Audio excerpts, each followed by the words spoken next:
अगर आप अपने इंग्लिश के स्ट्रगल को और लंबा खींचना चाहते हैं तो I am sorry, I can't help you out, क्योंकि मैं तो इस प्लेटफॉर्म पर सिर्फ इसलिए आई थी ताकि मैं आपको सही डायरेक्शन, गाइडेंस और प्रॉपर स्ट्रेटेजी के थ्रू इंग्लिश इंप्रूव करवा पाऊँ।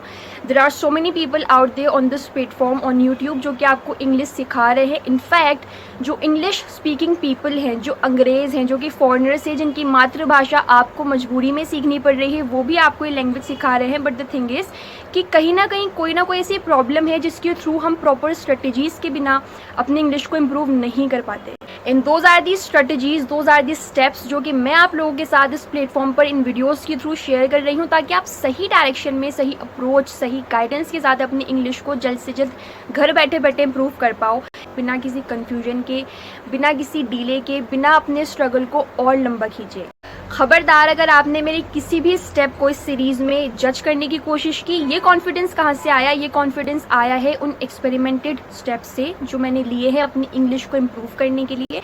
Each and every step that I have told you, I am telling you और I will be telling you in this series is an experimented step. इन सारे steps को मैंने खुद follow किया है, और जो भी लेवल आज मेरा इंग्लिश का है, जिस भी तरह की इंग्लिश में आज बोल सकती हूँ, आई एम नॉट सेइंग कि मैं एक बहुत फ्लुएंट इंग्लिश स्पीकर हूँ या मैं बिना किसी हेजिटेशन के, बिना किसी एरर के हर सेंटेंस को बोल सकती हूँ। But the kind of level that I have achieve हूँ, जिस कॉन्फिडेंस से मैं इंग्लिश बोल सकती हूँ, वो कॉन्फिडेंस इन्हीं स्टेप्स के थ्रू आया है।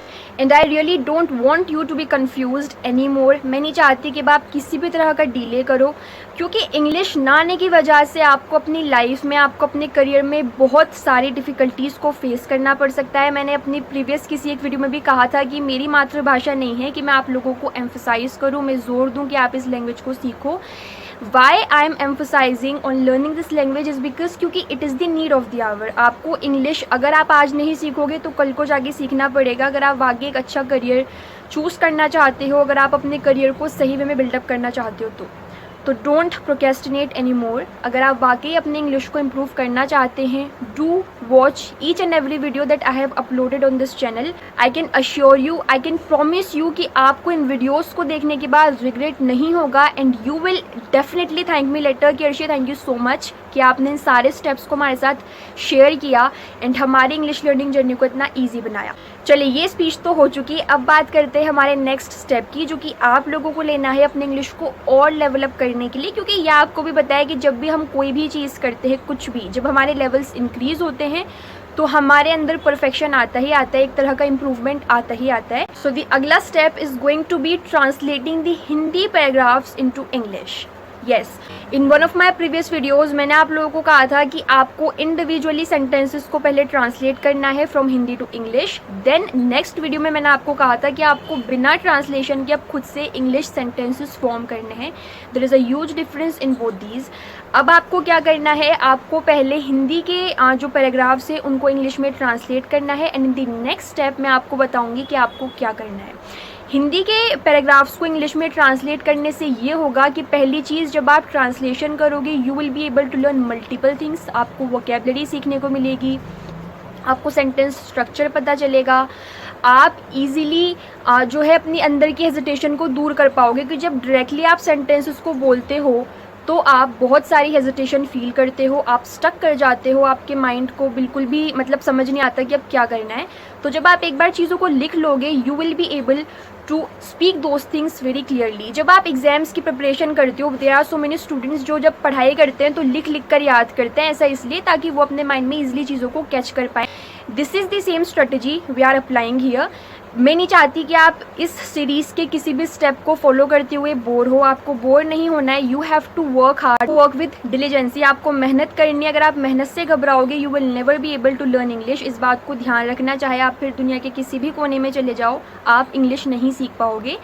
तो आपको हिंदी के पैराग्राफ्स को इंग्लिश में ट्रांसलेट करना है फॉर सम डेज। सिर्फ कुछ दिनों की बात है, मैं नहीं कह रही कि आप एक स्टेप को बहुत लंबा खींचो। इस स्टेप में ही आपको सबसे ज़्यादा प्रॉब्लम होती है, क्योंकि इंडिविजुअली सेंटेंसेस को फॉर्म करना आसान है। What do I mean when I से इंडिविजुअल सेंटेंसेस? जैसे मैंने आपसे कहा कि राम स्कूल जाता है, राम गोज़ टू स्कूल, तो एक इंडिविजुअल सेंटेंस है, एक अकेला सेंटेंस है। श्रेया खाना बनाती है, श्रेया कुक्स फूड, ये एक इंडिविजुअल सेंटेंस है। राम आज मुझसे मिलने आ रहा है, एक इंडिविजुअल सेंटेंस है, अकेला सेंटेंस है। इंडिविजुअल मतलब अकेला सेंटेंस।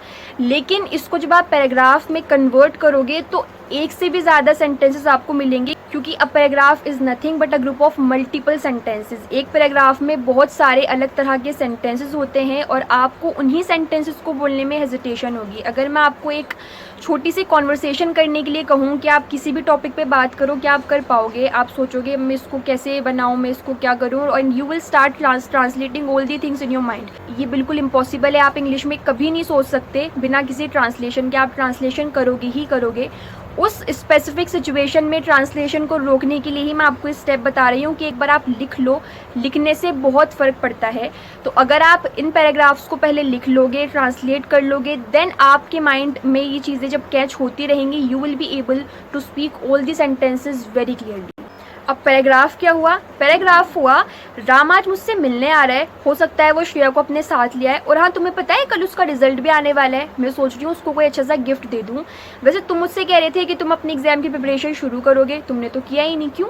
तो ये जो एक साथ हमने इतने सारे सेंटेंसेस बनाए और छोटे छोटे वर्ड्स से इन सारे सेंटेंसेस को हमने कनेक्ट किया, मर्ज किया, इसको हम पैराग्राफ कहते हैं। आपको पता होगा, आप कोई सेकंड क्लास के बच्चे नहीं जिसको मुझे समझाना पड़े। So this is the next step that you are going to take to level up your English. यहाँ से यहाँ अगर आप अपने लेवल को पहुँचाना चाहते हैं ना, तो you have to follow each and every step that I am telling you in this series. चाहे आप कोई स्कूल गोइंग किड हो, चाहे आप यूनिवर्सिटी जाते हो, आप कॉलेज जाते हो, मतलब बेसिकली आप एक स्टूडेंट हो, या फिर आप कोई अडल्ट हो, आप कोई ऑफिस गोइंग पर्सन हो, आप अंकल हो, आप आंट हो, हुएवर यू आर, आप किसी भी एज ग्रुप को बिलोंग करते हो, आप अगर अपनी इंग्लिश को इम्प्रूव करना चाहते हो, you can definitely follow these steps individually. बाद में आपको एहसास होगा कि मैं क्यों आप लोगों को बोल रही थी इन सारे स्टेप्स को फॉलो करने के लिए।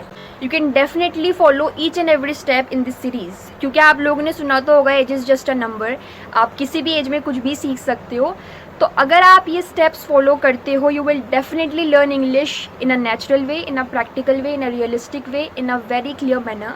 आपसे लोग बाद में खुद पूछेंगे कि यार ऐसा क्या कर लिया कि अपनी इंग्लिश को इतना जल्द इम्प्रूव कर लिया। वेल, अगर आपको वीडियो पसंद आई हो, मेरा ये भाषण समझ आया हो, hit the subscribe button, hit the like button, do share it with others, ताकि और लोग भी अपनी इस प्रॉब्लम को सॉल्व कर पाएँ with us, with you, with me.